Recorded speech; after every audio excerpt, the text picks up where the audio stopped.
E hoje nós vamos orar o Salmo de número 45. Eu quero convidar você a ter a sua Bíblia aberta em suas mãos, ligada no seu smartphone, se possível, algum papel para você fazer alguma anotação, mas refletir juntamente conosco na mensagem fundamental por detrás de um dos mais belos, profundos e maravilhosos salmos da Bíblia, o Salmo 45. E a mensagem por detrás desse salmo, composto pelos filhos de Corá, ele nos convida: fale de todo o coração, na verdade, transborde de boas palavras.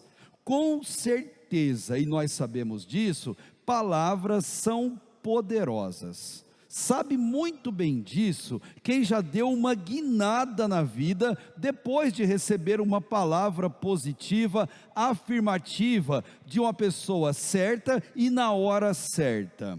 E da mesma forma, sabe também o poder que tem as palavras quem já ouviu uma ofensa, quem já foi humilhado, rebaixado por uma palavra dura, humilhante, injusta e ofensiva, daquelas que doem na alma, que machucam por dentro e deixam cicatrizes por toda a vida.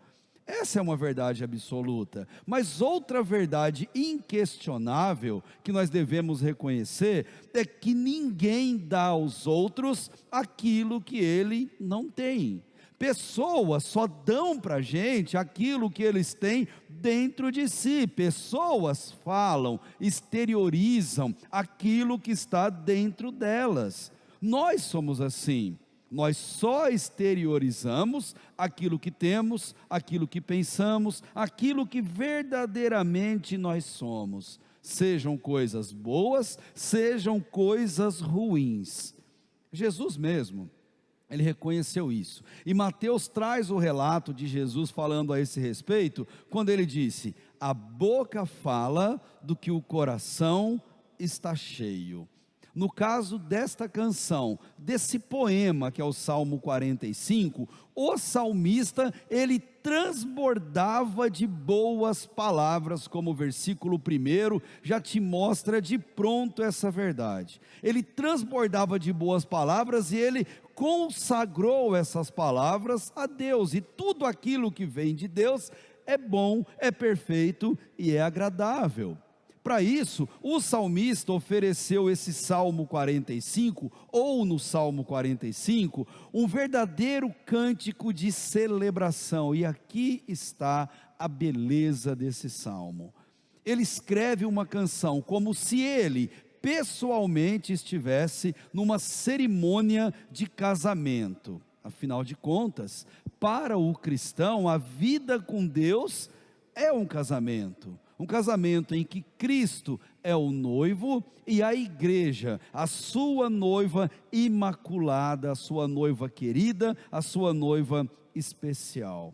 O Salmo 45 é um cântico de casamento, uma música feita num casamento, mas não num casamento qualquer, mas num casamento real, no maior, no melhor, no mais esperado casamento da vida, como a gente só encontra nos contos de fada, aqueles em que são celebrados entre as meninas plebeias e os príncipes encantados, aquele casamento pomposo, bonito e maravilhoso. É isso que esse salmo representa. O amor de Jesus por sua igreja, do noivo pela noiva, é algo inimaginável, incomparável, inigualável. Só Jesus, o noivo da sua igreja, ele é digno de ser adorado. E o salmista, ele vai mostrar de uma forma totalmente poética, de uma forma quase que uma pintura de um quadro, que ninguém é mais formoso entre os filhos dos homens do que ele. Ninguém, como ele mesmo vai dizer no Salmo, de ninguém dos lábios extravasa graça, como extravasa a graça dos lábios do noivo. Só ele, só o noivo, só Jesus, ele tem o trono eterno e foi ungido, como o Salmo diz, com óleo de alegria como a nenhum outro. E só Jesus e mais ninguém, como também o salmista vai dizer, todos os povos da terra, de todas as épocas, o louvarão para todos sempre. Reconhecer essa verdade é fundamental para fazer com que o nosso coração transborde de alegria diante de Deus. E quando isso acontece, inevitavelmente, a gente expressa através de palavras de louvor, através de palavras de adoração a Deus. Me lembro quando a Aline Barros, ela gravou uma música que ela fala exatamente disso. Ela chama a música de consagração, porque diante de Deus é o que devemos apresentar. E na música ela diz: ao Rei dos Reis consagro tudo o que sou, de gratos louvores transborda o meu coração. A minha vida eu entrego nas tuas mãos, meu Senhor, para te exaltar com todo o meu amor.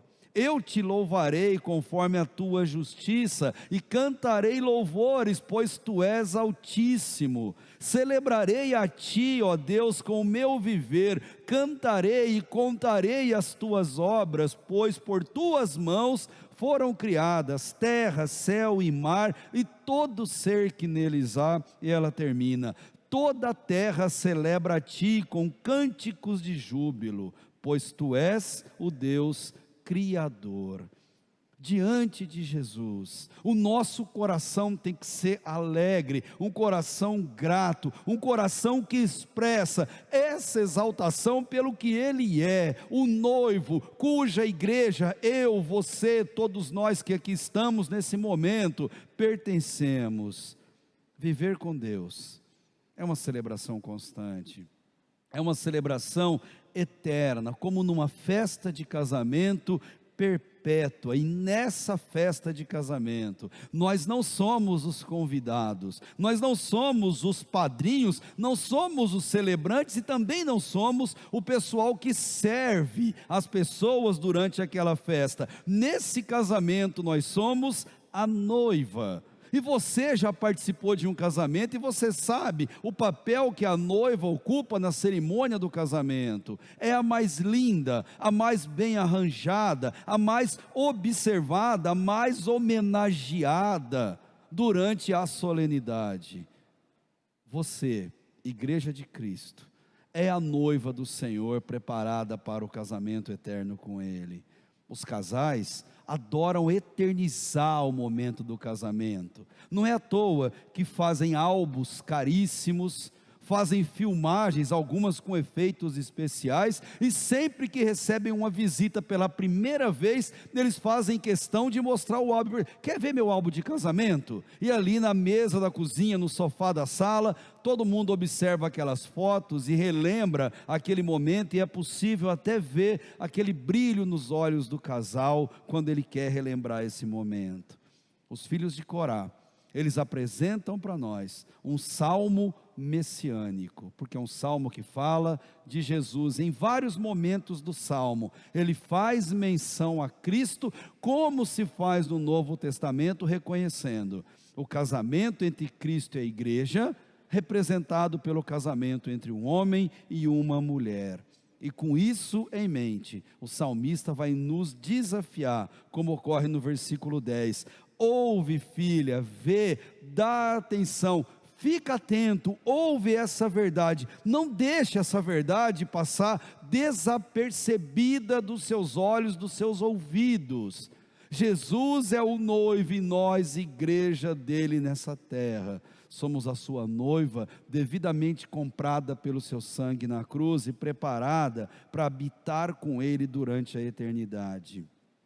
Assim como o salmista, eu convido você a transbordar de boas palavras na sua vida, tendo Jesus reinando em seu coração, porque como diz a palavra de Deus, Ele é a palavra que sai da boca de Deus, e esse salmo, esse cântico, vai apresentar momentos muito interessantes. Olha comigo o primeiro verso do salmo, no versículo 1 ele faz um prefácio poético, ele abre o salmo mostrando uma moldura para quem vai adentrar nessa beleza de cântico, e ele diz: o meu coração transborda de boas palavras, dirijo meus versos ao rei, a minha língua é qual pena de um hábil escriba.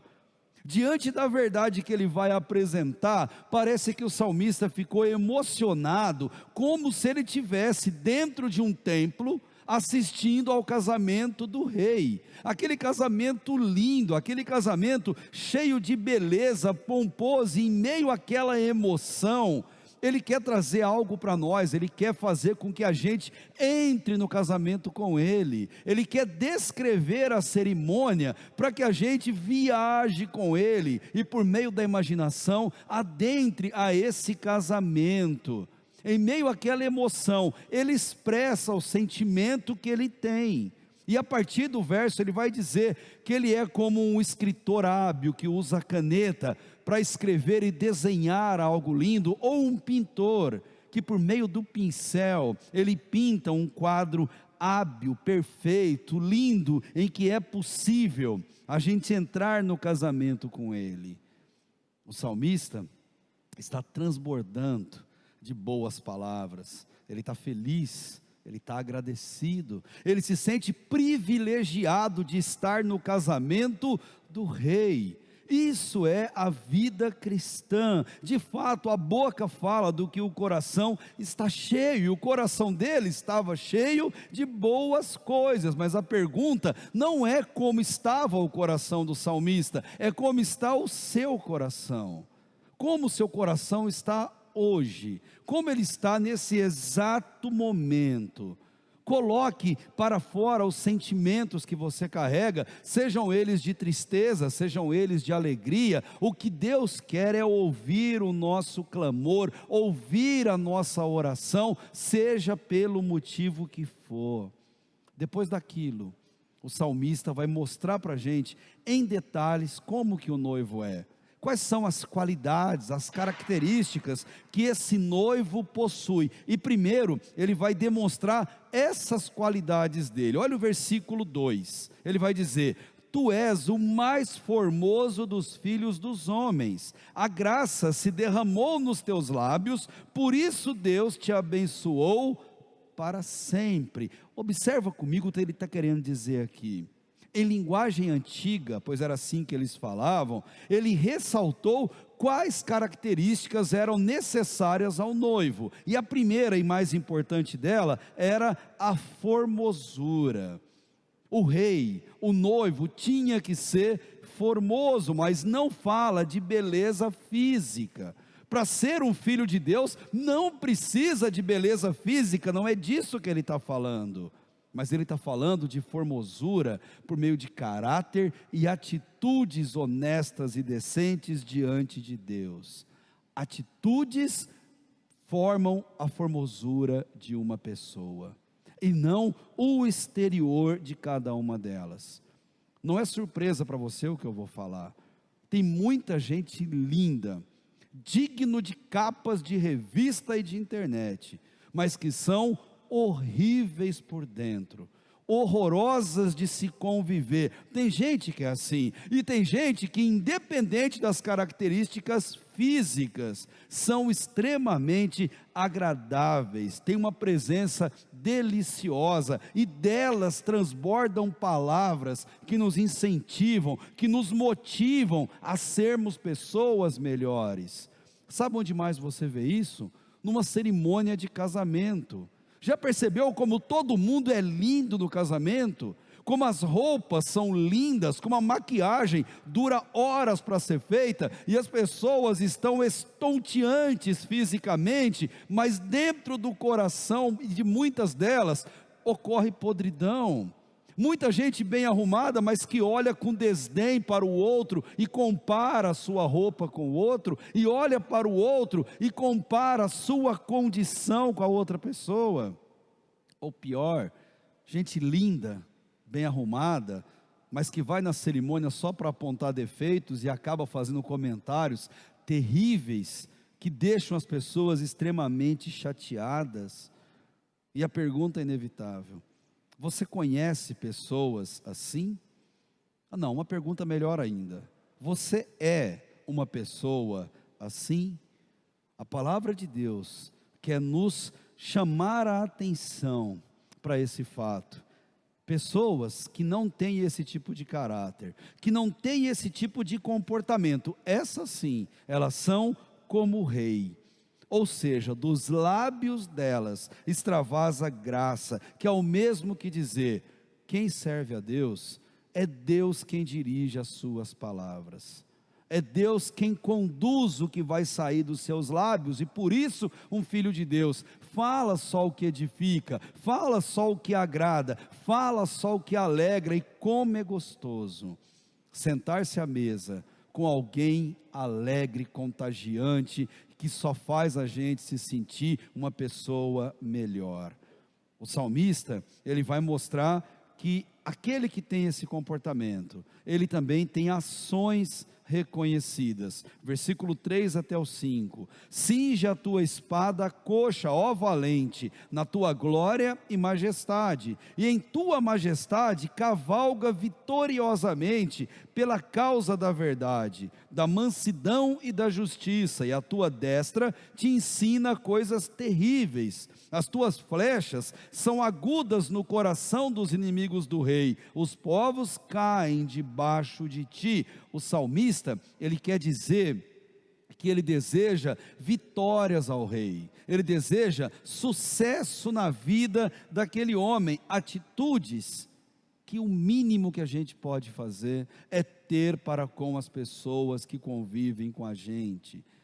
Nós não podemos ter inveja, não podemos ter cobiça ou qualquer sentimento daqueles nefastos que não pertencem ao reino de Deus. Diante de alguém, o nosso desejo sempre tem que ser sucesso, prosperidade, que Deus abençoe a tua vida e que tudo te vá muito bem. Esse era o sentimento aqui do salmista, mas não só esse. Ele fala de outros feitos de grandeza que o rei tinha. Olha o versículos 6 e 7: o teu trono, ó Deus, subsiste pelos séculos dos séculos, cetro de equidade é o cetro do teu reino, amaste a justiça e odiaste a iniquidade. Por isso Deus, o teu Deus, te ungiu com óleo de alegria, mais do que a teus companheiros. Jesus se encaixa perfeitamente nessa imagem, como verdadeiro membro da linhagem de Davi.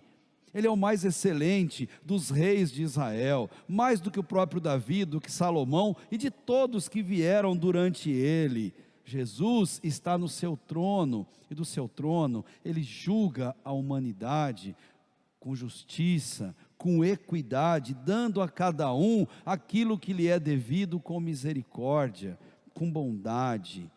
E por fim o salmista, ele pinta esse quadro mostrando a superioridade moral, a superioridade intelectual desse rei, dessa pessoa, desse noivo.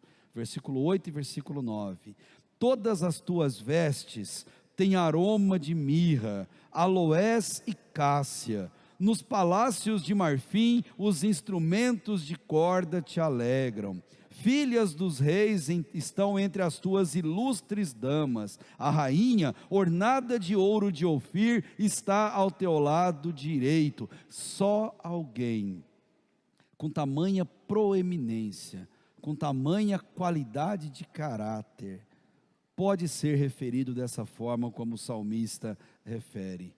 Ouro de Ofir significa o material mais valioso que já existiu, especificamente para a época que foi escrito. Damas de honra que ele menciona são as convidadas reais que fazem parte daquele casamento. Ele fala das vestes imaculadas do noivo.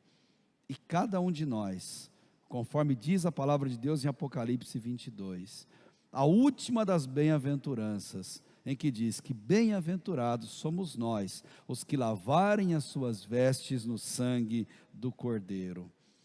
E o salmista, ele vai terminar a sua composição, falando agora da noiva. Ele já nos apresentou o noivo nesse quadro lindo, agora ele volta os olhos para a noiva, e eu queria que você, durante essa minha fala, se imaginasse na condição de noiva de Jesus Cristo, de igreja preciosa, especial e imaculada de Cristo. Imagine-se nessa condição, pois é para mim e é para você que ele está falando isso. Versículo 10 até o 12, ouve e olha, filha, inclina os ouvidos, esquece-te do teu povo e da família do teu pai ou do teu passado, então o rei cobiçará a tua formosura, honra-o, pois ele é o teu Senhor. A filha de Tiro virá a ti, trazendo presentes, os ricos entre o povo te pedirão favores. Aqui ele está mostrando que nós somos noivas de Cristo, como ocorre naquele momento do casamento, em que o pianista toca a valsa nupcial. Todo mundo para de mexer no celular, para de olhar para o lado, todo mundo se levanta, vira-se para o centro, porque todo mundo quer ver o momento mais magnífico do casamento, a entrada da noiva, o noivo aguardando ansiosamente, para ter aquela visão daquele vestido lindo, preparado com todo carinho para aquele momento. Aquele momento em que nós nos entregamos para Cristo e devemos deixar para trás todo empecilho, porque o casamento com Jesus é novidade de vida, é o momento mágico da nossa vida em que devemos deixar para trás tudo que para trás ficou. É novidade de vida e seremos honrados se assim agirmos, tendo Jesus como Senhor da nossa vida. Quando a gente se casa com Cristo, as coisas velhas já passaram, nunca mais voltaremos a ser os mesmos que nós éramos, e esse é com certeza o maior desafio para a nossa vida. O salmista, ele vai ainda apresentar o cortejo da noiva, ele vai ilustrar esse cortejo de uma forma mágica. Pense em você nesse lugar, versículo 13 ao 15. A filha do rei está esplêndida dentro do palácio, suas vestes são enfeitadas de ouro, será conduzida ao rei em vestidos de cores brilhantes, as virgens, suas companheiras que a seguem, serão levadas à tua presença, serão levadas com alegria e regozijo, e entrarão no palácio do rei. O casamento do rei, o casamento real, é assim que as coisas se desenrolam, com beleza, com perfeição, com pomposidade, com glamour. E por que o salmista faz essa analogia para nós? Porque ele nos apresenta esse casamento. E aqui está, talvez a beleza mais importante desse salmo. Esse salmo e a cerimônia de casamento é uma analogia à nossa entrada na glória celeste com Cristo por toda a eternidade. Quando seremos recebidos por Jesus no altar, no céu, para vivermos com Ele para todo sempre. Essa analogia mostra como será a nossa entrada no céu, com todo esplendor e beleza, com toda graça e pureza, com toda alegria transbordante que ocorre naquele lugar. E você sabe disso, faz parte da imaginação popular, tentar pressupor como será a chegada no céu, e as pessoas sempre dizem que um santo famoso está numa porta grande, com uma prancheta anotando alguma coisa, e dando boas-vindas a quem chega naquele lugar. Mas eu quero dizer para você, o que a Bíblia diz sobre a nossa chegada no céu, e a Bíblia mostra com cores vívidas, ela mostra com ares totalmente reais, que todos nós conhecemos e conhecemos muito bem. Às vezes, você precisa fechar os olhos, para você conseguir imaginar como isso vai acontecer. Sabe como é comparado a minha e a sua entrada no céu quando Cristo nos chamar? Então faz assim, ó. Imagine-se num corredor entrando no céu como uma noiva entra no casamento, adornada com vestes brancas, sendo observada por uma infinidade de testemunhas. A Bíblia chama de nuvem de testemunhas. Sabe quem são? Quem vai nos receber nessa entrada nupcial na glória? Aquelas pessoas que nós conhecemos, que nós amamos e que partiram antes de nós. Imagina você entrando no céu, Jesus te esperando de braços abertos. E você vai andando, você vai olhando para um lado e para o outro, e você vai vendo o rosto de gente que você conhece, de gente que está na glória, gente que sorri para você, que acena para você. Tenta imaginar a emoção desse momento. Gente que está ali, alegre, porque mais um filho de Deus combateu o bom combate, guardou a fé e agora está recebendo a coroa, o grande prêmio dado pelo Senhor. Você quer saber como vai ser sua entrada no céu? Leia mais o Salmo 45. A nossa entrada na glória com Deus é comparada a um casamento, em que você é a noiva e Jesus Cristo, o noivo que te espera, e é possível ver até os furos em suas mãos, da sua morte na cruz por cada um de nós. Nós devemos amar o nosso inário batista, porque o nosso inário, ele traz essa imagem de um jeito lindo no hino de número 509 do cantor cristão. É um hino de autoria desconhecida, só se sabe quem foi o tradutor dele, que se chama Benjamin Rufino Duarte, mas ele nesse hino, ele conta como será o nosso encontro com Jesus. Eu quero ler com vocês. Finda a lida terreal, quando já do rio além, nessa vida tão gloriosa me encontrar, sei que lá meu Redentor, finalmente eu hei de ver, e com hinos de louvor hei de o saudar. Hei de ver meu Redentor, redimido junto dele eu hei de estar. Hei de ver meu Salvador, os sinais dos cravos hei de contemplar. Ó quem levo divinal, o seu rosto a contemplar, desde a aurora desse dia perenal, como então meu coração haverá de o exaltar, pela graça e compaixão celestial. Hei de ver meu Redentor, redimido junto dele eu hei de estar. Hei de ver meu Salvador, os sinais dos cravos hei de contemplar.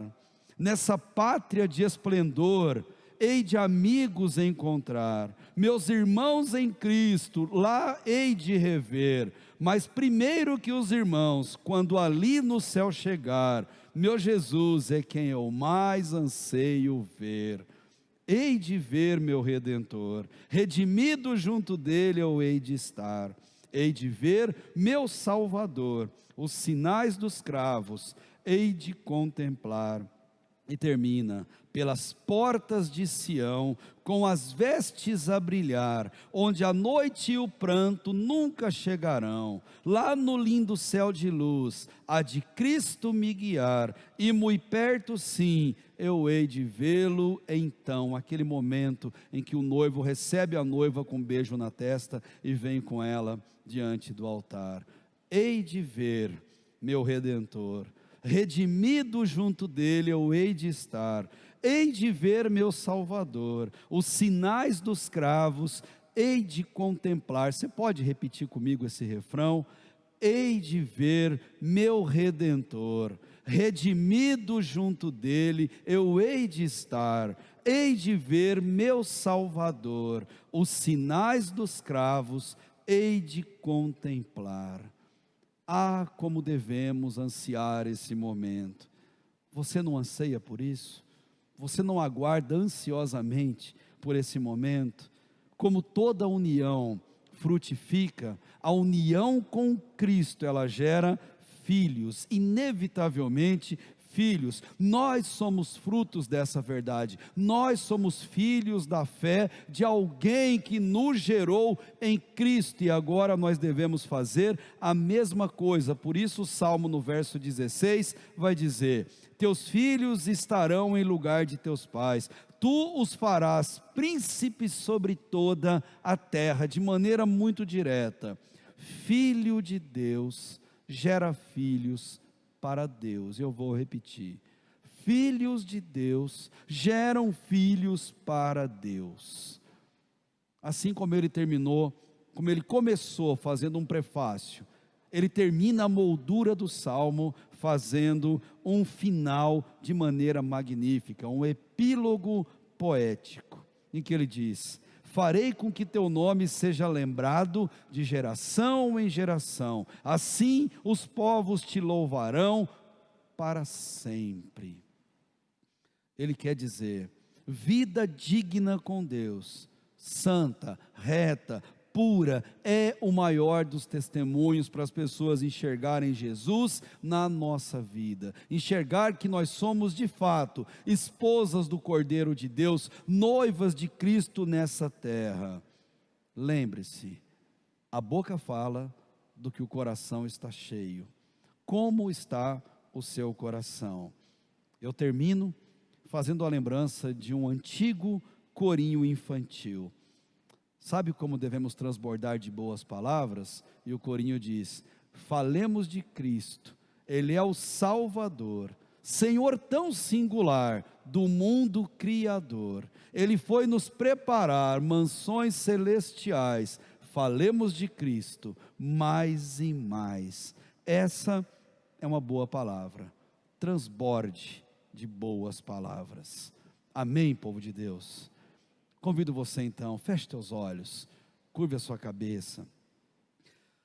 Deus, obrigado, Pai, por tua palavra linda, por tua palavra, Deus, que reluz como a joia mais preciosa aos nossos olhos. Obrigado, Senhor, por nos amar tanto, Deus, que morreu numa cruz do Calvário, para casar-se com a sua igreja, para nos redimir de todo pecado. Obrigado, Senhor, por nos preparar o lugar na glória celeste, ao qual o Senhor nos aguarda, ó Deus, nessa cerimônia linda, maravilhosa, ó Deus. Como nós ansiamos por esse momento, por rever pessoas queridas, amadas, que já estão com o Senhor, mas acima de tudo, ó Deus, para exaltar o Teu nome por toda a eternidade, com cânticos e hinos de louvor. Transborde no nosso coração de palavras boas, Senhor. Ajuda-nos a começar, Pai, esse ano, Te louvando, Te adorando com tudo que há em nós. E obrigado, Senhor, por nos preparar essa festa, essa cerimônia linda, Pai, em que nós somos a parte central juntamente com Jesus. Obrigado por isso, Pai, pelo privilégio que temos, ó Deus, de sermos a igreja, a noiva comprada pelo sangue dele na cruz. E eu te louvo por isso e te agradeço de todo o meu coração, em nome de Jesus. Amém e amém.